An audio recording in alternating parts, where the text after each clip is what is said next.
कलयुग के अंत के बाद ऐसा होगा सतयुग। मित्रों, हिंदू धर्म ग्रंथों के अनुसार वर्तमान युग को कलयुग की संज्ञा दी गई है। कलयुग यानी कि एक ऐसा युग जिसमें मानव का मन ईर्ष्या एवं द्वेष से भरा हुआ हो, वह हर वक्त लालच में ही डूबा रहता हो, वह असंतोष से भरपूर हो और मानसिक रूप से विकृत होने की ओर अग्रसर हो।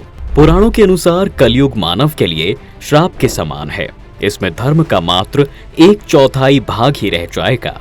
चारों तरफ विनाश ही विनाश होगा और लोग एक दूसरे से बैर करने लगेंगे।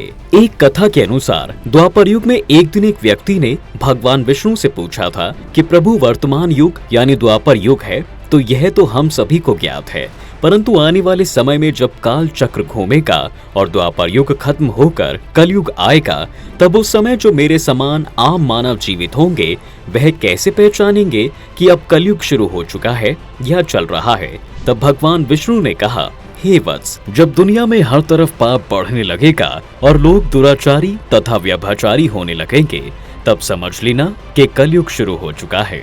कलयुग का प्रारंभ स्त्रियों के केश से होगा। वर्तमान समय में जिन लंबे केशों को स्त्री की शोभा या गहना माना जाता है, कलयुग में यही केश प्राचीन होने का परिचायक बन जाएंगे और महिलाएं इन केशों को कटवाना शुरू कर देंगी।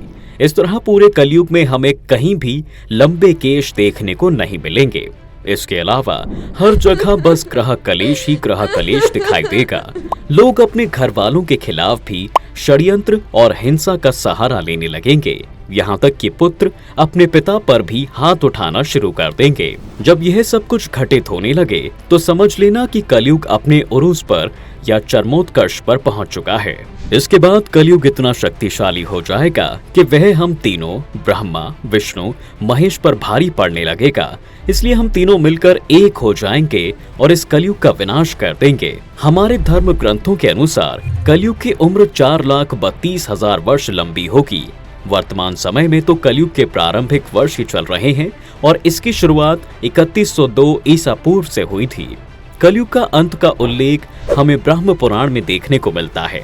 ब्रह्म पुराण के अनुसार जब कलयुग का अंत नजदीक होगा तब लोगों की अधिकतम उम्र मात्र 12 वर्ष की ही रह जाएगी और लोग द्वेष एवं दुर्भावना से भरपूर हो जाएंगे। कालांतर में कलयुग की बढ़ती उम्र के साथ नदियों का जल सूखता चला जाएगा। बेईमान और ठगों की संख्या में लगातार वृद्धि होती जाएगी। मनुष्य इतना लालची होता चला जाएगा कि वह धन के चक्कर में किसी की हत्या करने में भी जरा सा संकोच नहीं करेगा। मनुष्य अत्यंत लोभी हो जाएगा, उसमें दया, करुणा आदि भावों की कमी आ जाएगी और वह पूजा अर्चना, उपवास जैसी धार्मिक चीजों को एकदम त्याग देगा। महिलाओं के प्रति दुर्व्यवहार और अपराध में वृद्धि होगी तथा उनके खुद घरवाले तक उनका शोषण करने लगेंगे। शादी जैसा पवित्र रिश्ता भी एक खेल बनकर रह जाएगा। पति एवं पत्नी दोनों ही व्यभिचारी हो जाएंगे। सारे रिश्ते नाते खत्म होने लगेंगे। गायों के थनों में दूध बिल्कुल सूख जाएगा। इस तरह सारी मानवता नष्ट होने लगेगी और हर तरफ बस आतंक ही आतंक होगा। तब भगवान विष्णु कल की अवतार धारण करेंगे और सभी अधर्मियों का नाश कर मानवता का विनाश होने से बचाएंगे। मित्रों, शिव पुराण के माध्यम से हमें कलयुग के बारे में जानकारी मिलती है। शिव पुराण के अनुसार घोर कलयुग पर मनुष्य पूरी तरह से पापी हो जाएगा। वह सत्य के पथ से विमुख हो जाएगा और असत्य का दामन थाम लेगा। मनुष्य ही मनुष्य से ईर्ष्या करने लगेगा और दूसरों के धन को हड़पने लगेगा। पुरुष अपनी पत्नी को छोड़कर पराई स्त्रियों पर नजर डालने लगेंगे। शारीरिक सुख को ही मानव परम सुख समझने की भूल करने लगेगा और उसकी आत्मा पूरी तरह मर जाएगी।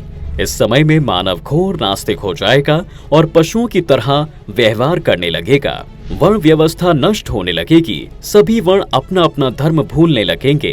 ब्राह्मण शिक्षा को बेचने लगेंगे। वे केवल धन कमाने के लिए ही अध्ययन अध्यापन का कार्य करने लगेंगे और शिक्षा के नाम पर लोगों को ठगना शुरू कर देंगे। क्षत्रिय भी अपने कर्तव्य पथ से विमुख हो जाएंगे और अपने बाहुबल का इस्तेमाल चोरी, डकैती, लोगों को लूटने तथा अपराध करने में करेंगे। वैश्य भी पूरी तरह से भ्रष्ट हो जाएंगे। वह नाप तोल में गड़बड़ी करके, झूठ बोलकर, ग्राहकों को ठग कर, गरीबों से उल्टे सीधे दाम वसूल कर इत्यादि गलत तरीकों से धन कमाएंगे और अपने आप को कुलीन दिखाने का झूठा नाटक करेंगे।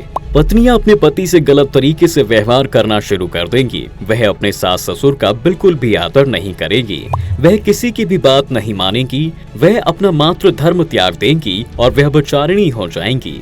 शिव पुराण में वर्णित यह सभी बातें आज हमें कहीं न कहीं अपने चारों ओर घटती हुई दिखाई देती हैं, जबकि कलयुग के अभी मात्र 5000 साल ही पूरे हुए हैं तथा इसे समाप्त होने में अभी लाखों वर्ष बाकी हैं।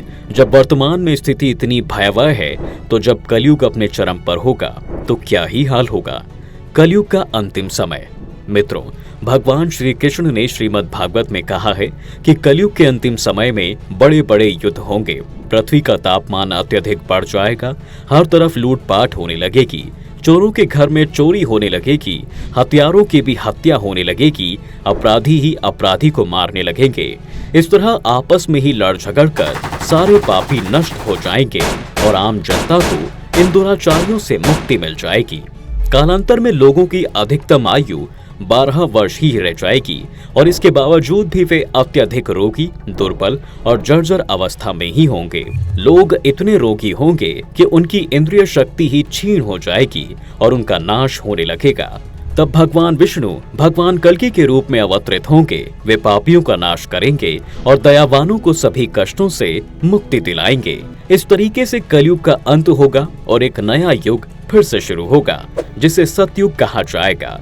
अर्थात सृष्टि अपना 22वां चक्र पूरा करके 23वें चक्र में प्रवेश कर जाएगी। सतयुग में हर जगह बस सत्य ही सत्य होगा। सारे प्राणी आपस में मिलजुल कर रहेंगे। कोई भी किसी के प्रति हिंसा या दुर्व्यवहार नहीं करेगा। मानव जाति दुराचार, द्वेष एवं ईर्ष्या से मुक्त होगी। सारे वर्ण अपने अपने धर्मों का पालन करेंगे। कोई भी किसी को घृणित भाव से नहीं देखेगा और कहीं भी लूट खसोट जैसी चीजों के लिए कोई भी स्थान नहीं होगा। सतयुग की कुल उम्र 17,28,000 वर्ष होगी। इसमें मनुष्य की आयु 4000 से 10,000 वर्ष हुआ करेगी। पृथ्वी लोक पर एक बार फिर से धर्म की सत्ता स्थापित होगी। मनुष्य शारीरिक एवं भौतिक सुख को छोड़ बौद्धिक एवं आध्यात्मिक सुख की ओर अग्रसर होगा। लोग पूजा अर्चना आदि का फिर से पालन करने लगेंगे। सतयुग में मानव फिर से अपने तप के बल पर भगवान से साक्षात्कार कर सकेगा। उसका अपनी इंद्रियों पर पूर्णतः नियंत्रण होगा। वह आत्मा का परमात्मा से मिलन कर पाएगा। इस तरह सतयुग मानव जाति के लिए एक स्वर्ण युग साबित होगा। मित्रों, जैसा कि हम लोगों ने जाना कि सतयुग को आने में अभी काफी समय बाकी है और कलयुग की अभी शुरुआत मात्र है, तो क्यों ना हम अपने धर्म एवं संस्कृति का इसी कलयुग में पालन करें और सारे दुराचारों और दुर्व्यवहारों से दूर रहकर अपने अपने कर्तव्य का सत्यता एवं निष्ठा से पालन करें।